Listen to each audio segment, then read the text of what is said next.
Welcome to the Helping Writers Become Authors podcast. I'm K.M. Weiland, and I am here to take you deep with story theory, writing techniques, and the incredible wisdom of story.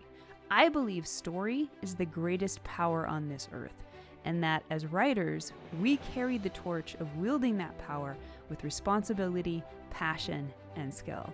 There's no such thing as just a story. Today, it is my honor and my purpose to help you write your best story, astound the world, and maybe change your life.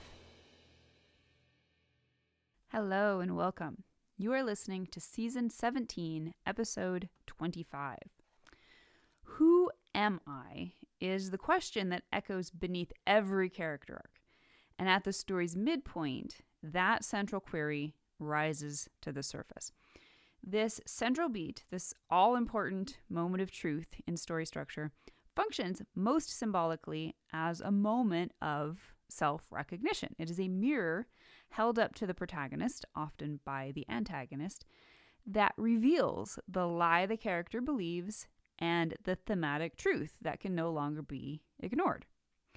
From the perspective of plot structure, the midpoint functions as the central turning point. Everything in the first half leads up to it, and it sets up all the outcomes that happen in the second half. It is perhaps most potently a moment of revelation, and this is true practically in the external plot, in which a plot revelation opens the protagonist's eyes to the true nature of the conflict and what will be required to overcome its obstacles. But it is also true within the character arc at the midpoint's moment of truth, which deepens the character's understanding of the inner conflict that is both driving and driven by the character's attempts at forward momentum in the external plot. The midpoint sets up a critical revelation in which the character clearly sees the value of the story's thematic truth, which is the more effective and or expanded perspective that will be required in order to finally achieve success. However, the rabbit hole goes deeper. This moment of truth is vital not just for supplying characters with useful information about themselves and others, or about the nature of reality. Deeper still, it is always a moment of self-recognition. The truth the character encounters at the midpoint illuminates all things, not just the nature of the antagonistic force or the conflict on both the moral and practical levels, but also the protagonist's own self. The protagonist sees both the self as the person who has, so far, acted according to the story's central lie, but also the person with the capacity to now grow into all the potentialities offered by the truth. And the midpoint shines a light on both who the character has been and who the character may yet become in either of the two obvious potentialities, refusing the truth and clinging to the status quo, or embracing the truth and expanding into an unknown future. So, how does this beat actually work on the page? To understand the full power of the midpoint, we must look at its three mirrors. The self the protagonist recognizes, the antagonist the protagonist confronts, and the truth that stands between them. By the end of this episode, you'll see how the midpoint isn't just a convenient structural beat, but the moment that fuses symbolism and function. It is where the protagonist's self-recognition, the antagonist's revelation, and the story's thematic truth all converge to drive the second half of the narrative. So welcome to today's episode, Who Am I? The midpoint as self-recognition in story structure. But first, today's episode is sponsored by Damonza.com. So if you finished your book, congratulations. But if you're planning to self-publish, you might be realizing now comes the part nobody quite warned you about. Formatting, covers, promo graphics, blurbs, the list goes on. And I know, I've been there many times. It's enough to make anyone feel stuck. But this is why I think Damonza's Everything package is great. Damonza has been helping authors publish since 2012. They've done almost all my covers for me and some of my formatting. And they can handle it all. Covers, interiors, print files, even uploading to Amazon if you want. And the best thing is that if you want, you get to talk to real people like company founder Damon or a project coordinator like Robin. So you're never left guessing. This is one package, one price, no stress. You can check it out at damonza.com. That's Damon, the name Damon, D-A-M-O-N, Z-A, damonza.com/everything. And don't forget, you can use the special code HWBA, which is short for Helping Writers Become Authors, to get 10% off. All right. So at the level of character arc, the midpoint's most important role is that of revealing the thematic truth to the protagonist. And this is true whether the character's arc will eventually accept or reject this truth. James Scott Bell coined the term mirror moment to note the symbolic phenomenon in which the midpoint, both metaphorically and often literally, presents the protagonist with a personal reflection. For example, sometimes the mirror moment might literally be a brief moment in which the protagonist looks into a mirror or other reflective surface, or at least is present in a room that offers that symbolism, such as Mulan looking at her reflection in her sword before going into battle. But the results can also be more creative, such as when actor Don Lockwood must confront his own dismal acting on screen when watching a preview of his new movie The Dueling Cavalier in the classic Singin' in the Rain. When I was writing my Gaslamp fantasy Wayfarer, I was able to stage the mirror moment through a scene in which the protagonist is confronted by an army of hoodlums who have been spellcast to look just like him. And in other stories in which the mirror symbolism is not blatantly obvious, characters will still face a poignant moment in which they must look inside and see themselves more clearly than ever before, such as in Stand By Me, which features a midpoint scene in which the boys tell deeply personal secrets about themselves around the campfire. Another lovely example is found in Apollo 13, in which protagonist Jim Lovell stares longingly at the moon, the dream he is about to sacrifice, as the shuttle prepares to slingshot itself back into Earth's gravity. So what are characters seeing in this moment of truth? They're seeing themselves, right? But they're also seeing the story's thematic truth. And this presents an interesting juxtaposition. If the truth is something characters supposedly have to learn over the course of the story, then why does the moment of truth feature all these symbolic representations of self-reflection?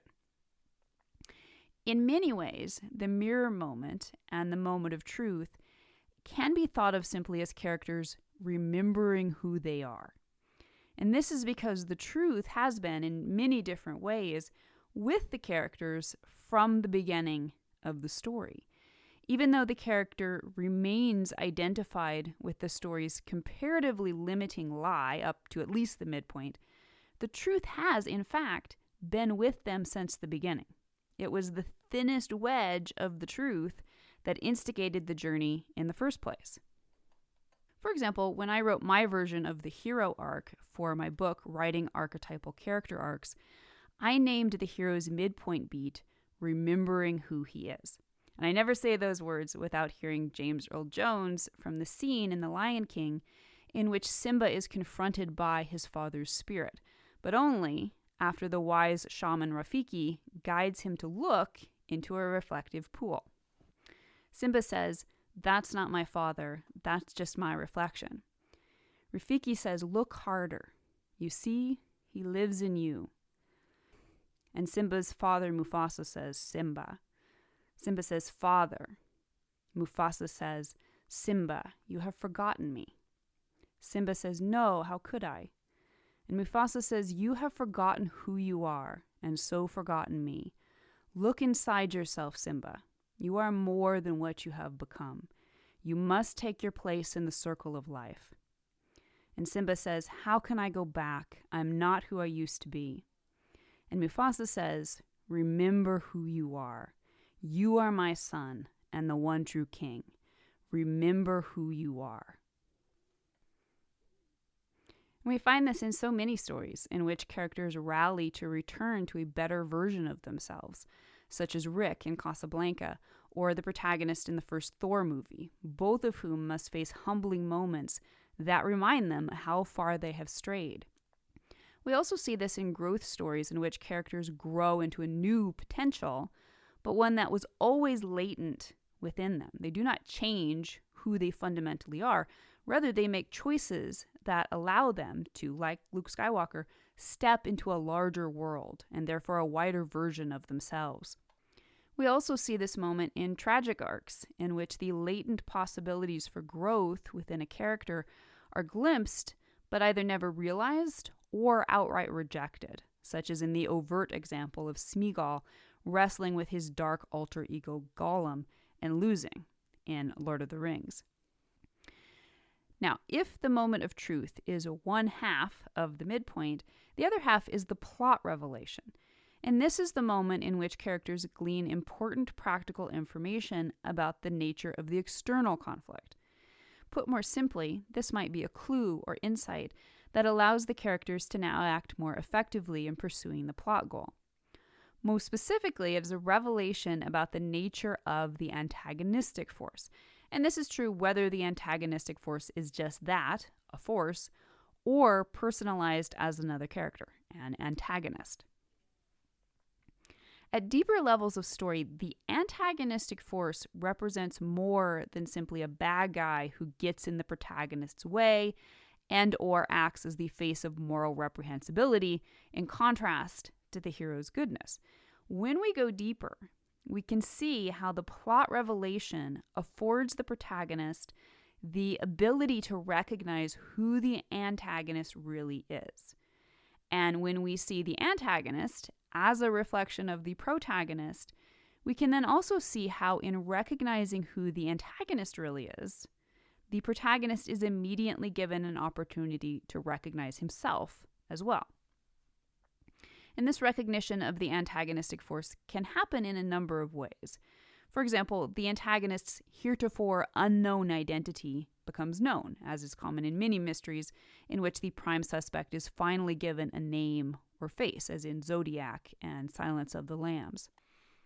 Or the antagonist's true alignment becomes known, as when someone who was previously thought to be an ally now becomes clear, such as in Captain America: The Winter Soldier, when Steve Rogers realizes the bureau he works for is a Hydra sleeper cell. Or a previously known antagonist now reveals a new extent to power or goals, such as when the size of the shark in Jaws prompts the infamous revelation, "You're gonna need a bigger boat."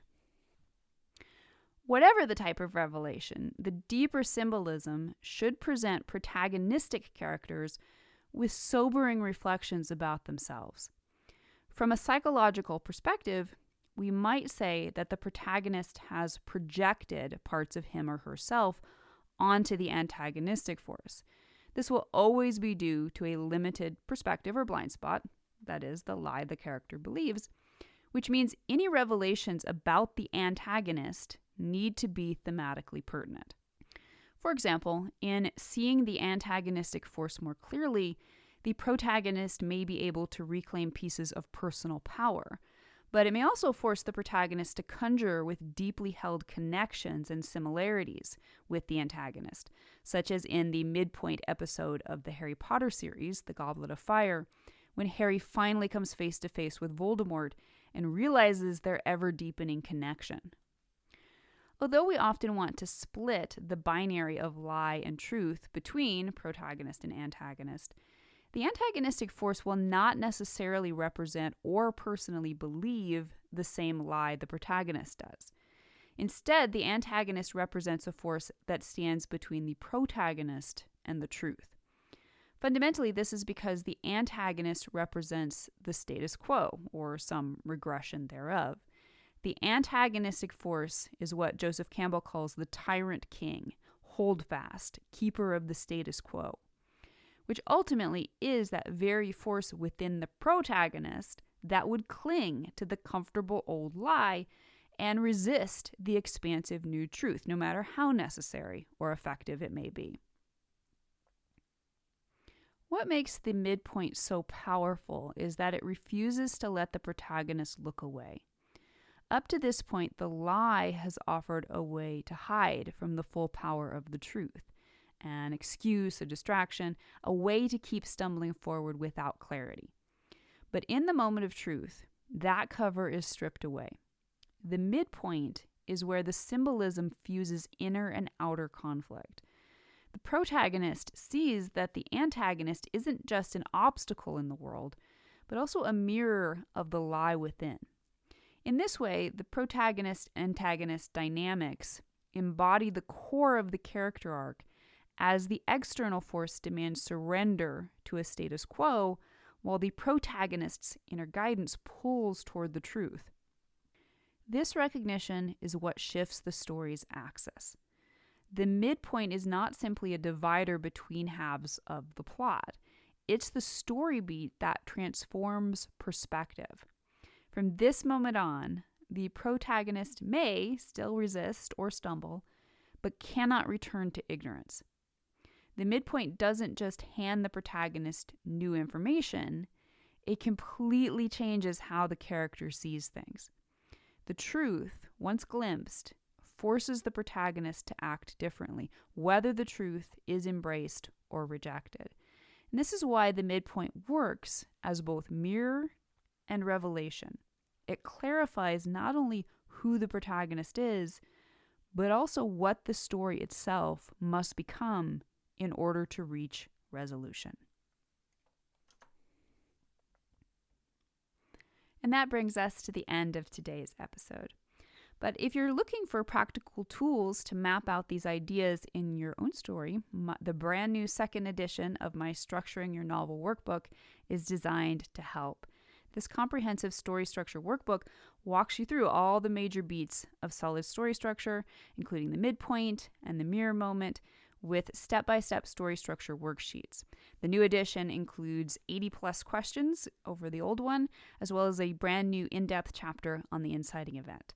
Inside, you'll find brainstorming questions, scene mapping guides, and exercises to help you identify your character's lie and truth, chart the plot revelation, and align your inner and outer conflicts. So whether you're outlining a first draft or revising an existing manuscript, this workbook can give you concrete tools to brainstorm your story beats, deepen your character arcs, and bring your plot into sharper focus. It's available as an ebook and in print, and I'm also offering a deluxe PDF version, which allows you to fill out the PDF on your computer if you prefer to work that way rather than writing it out in a notebook. And I hope you'll stop by my site and tell me your opinion. What's your favorite example of a powerful midpoint, either one you've written yourself or one you've seen in a book or movie? And that brings us to the end of this episode of Helping Writers Become Authors.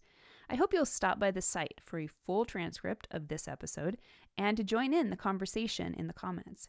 Tune in for next week's episode, where we'll continue to explore all things writing and storytelling.